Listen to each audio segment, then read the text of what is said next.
Have you ever moved somewhere new? I mean, new country, new language, new culture.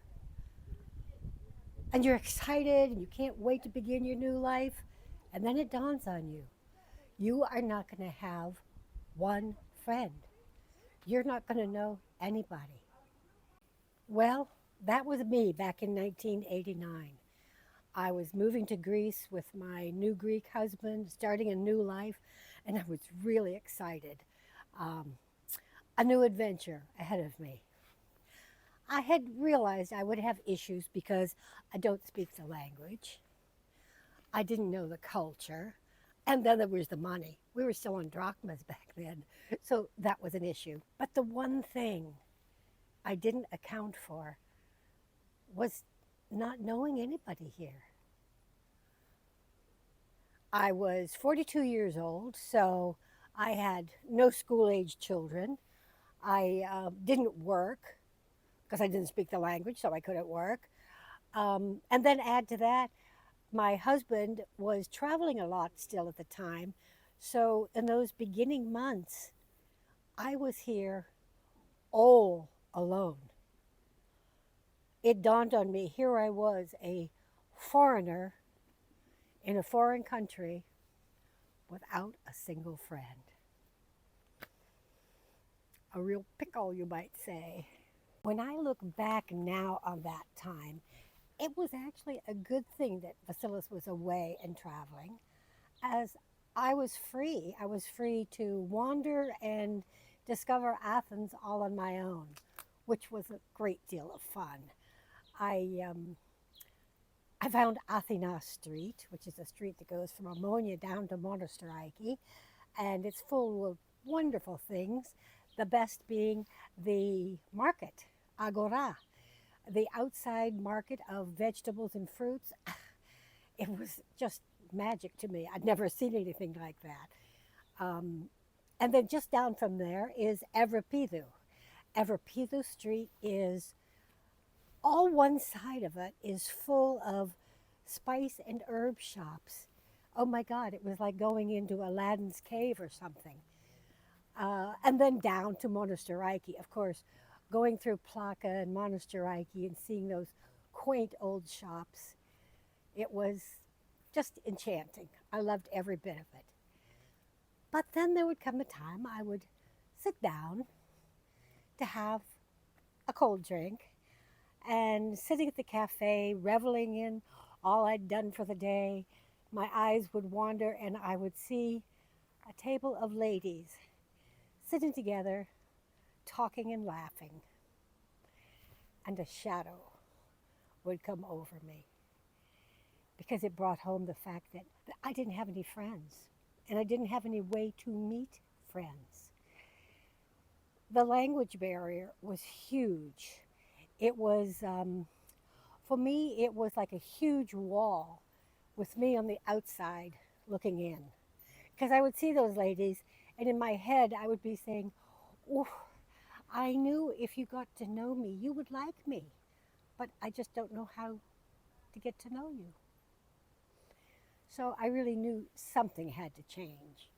But what to do?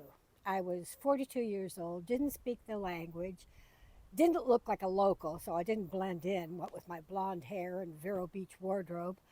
Um, all that could be changed, but the challenge of making friends.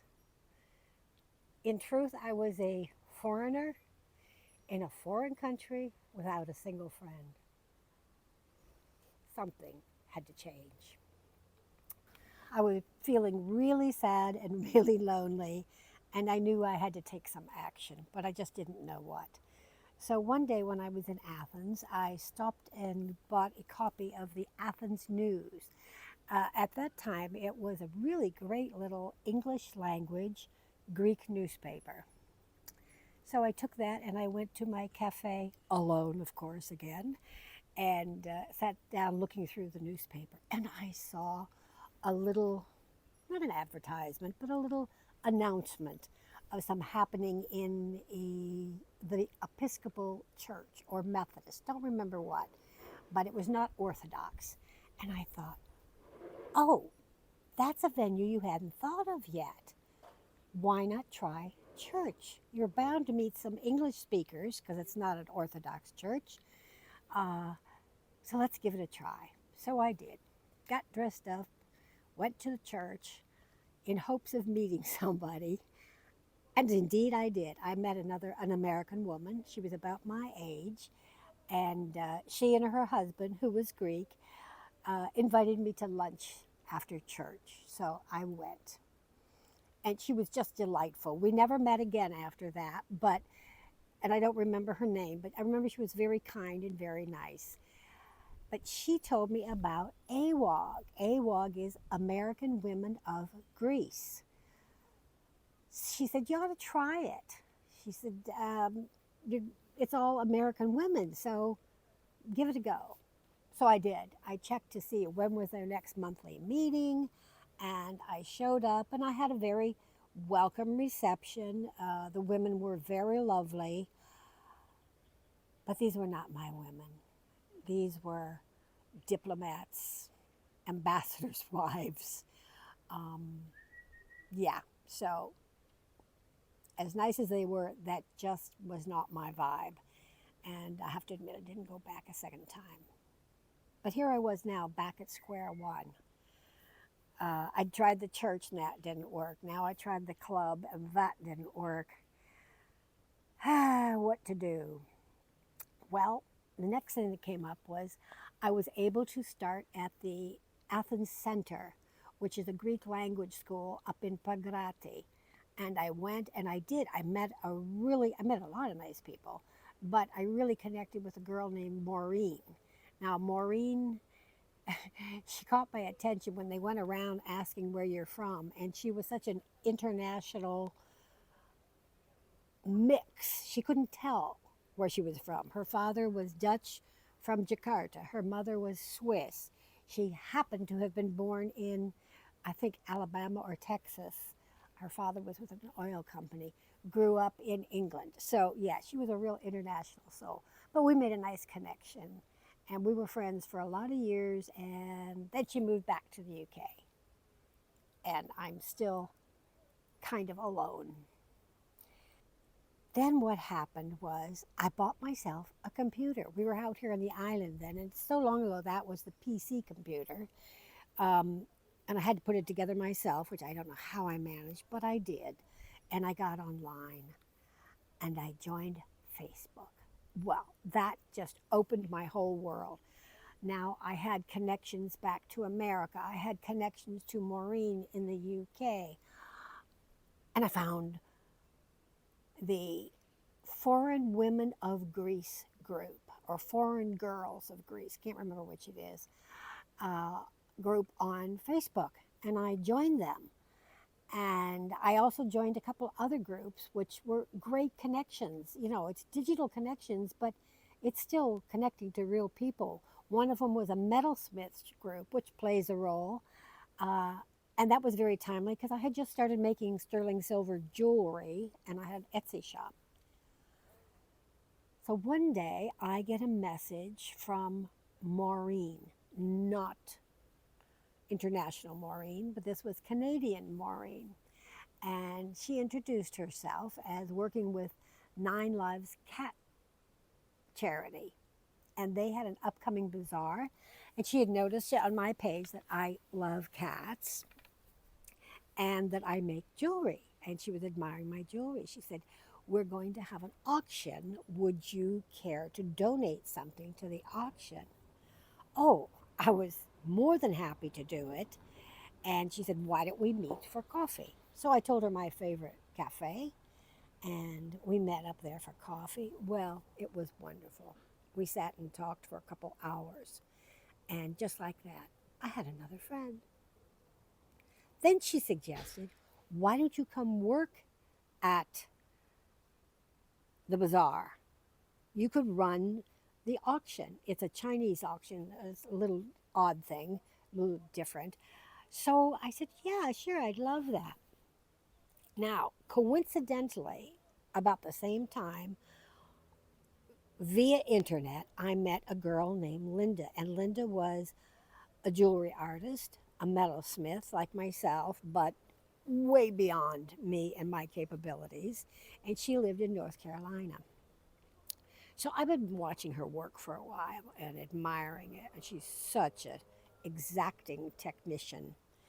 Um, and one day she put up a schedule of her upcoming classes that were being offered as an extension in the local university. And me being cheeky, I said, I just read that and I don't see Salamina listed anyplace. To my surprise, she messages back and she said, well, if you sponsor me, I'll come. And I was like, oh my God. Oh my God, what an opportunity this is. She's a metalsmith. She teaches. So she came here to Greece. And it was great because we toured around a little bit and she was delightful. In fact, my husband rated her as the best house guest ever. And she still holds that title. Sorry, Sarah, but that's Vasily's vote, not mine. So Linda really brought my metalsmithing abilities really up to the next level. She was great. But I'm getting ahead of myself. Before she came, I was looking at the timing of the bazaar and her visit. And it was like a week and a half apart. And I thought, oh, I got a brilliant idea. So I messaged Linda and I said, can you bring some of your jewelry with you? I would love, this was, a really bold idea. But I said, I would love to do a garden party, a champagne garden party here at my garden and a jewelry show. Would you be willing to bring? Oh, yeah, sure she would. Well, now, this was a bold idea because I still didn't have any friends. This was before I went to the Cat Bazaar. So I got ready really fast. I printed up invitations on my computer and I went to the bazaar and it was wonderful. I had a great day, loved it. I was in my element, meeting new women all day long, chatting, meeting people who loved and cared for animals, especially cats. So it was a wonderful day, and all the while handing out my little printed invitations, having no clue if anybody would show up or not. So Linda comes, we do our thing. Now it's time for the garden party. Now you have to understand, it's at least an hour and a half trip from the city to get out here to the island. And these people, they didn't know me. They'd met me just that one time. So we didn't know, but we shopped, we cooked, we fixed everything. The garden was absolutely gorgeous. And then we waited. And we didn't have to wait long.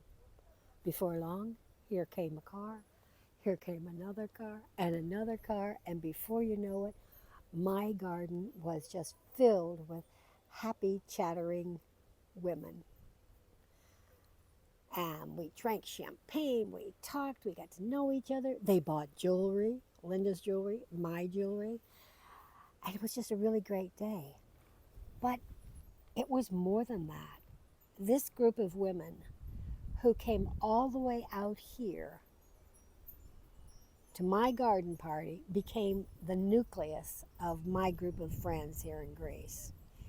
They were my tribe. They are my tribe. And I connect every chance I get. I really work hard maintaining these relationships. They were really hard won, but well worth it. And there's always room for new friends. So let's talk about what did I learn from this? What's the takeaway? Well, the takeaway to me is the church didn't work. That wasn't for me. The fancy club certainly didn't work for me. But the cat show, the cat bazaar, that worked for me. Why? Well, church, I really wasn't interested. Um, the group, lovely as they were just not my people. Uh, but the cat bazaar, here were like minded people, people who had passion about animals, people who were warm and caring. And Greece has a big problem for cats, big problem with homeless cats. And these people are dedicated to caring for them. And we connected. So my advice to you would be, as in all everything in life, even your work, follow your passion. Follow your passion. Find a way to get connected with people who are like-minded.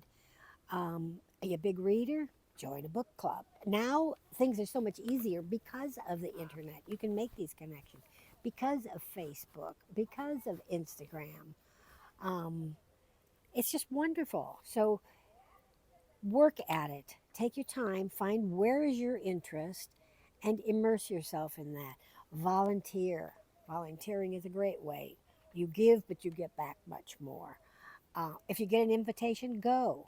You can always leave early, like me with the AWOG. But it could be a door that opens to you. And really, the thing to remember is such old advice, but couldn't be more true. If you want to make a friend, you have to be a friend. And sometimes it takes a long time to find out how to be that friend, but eventually you get it.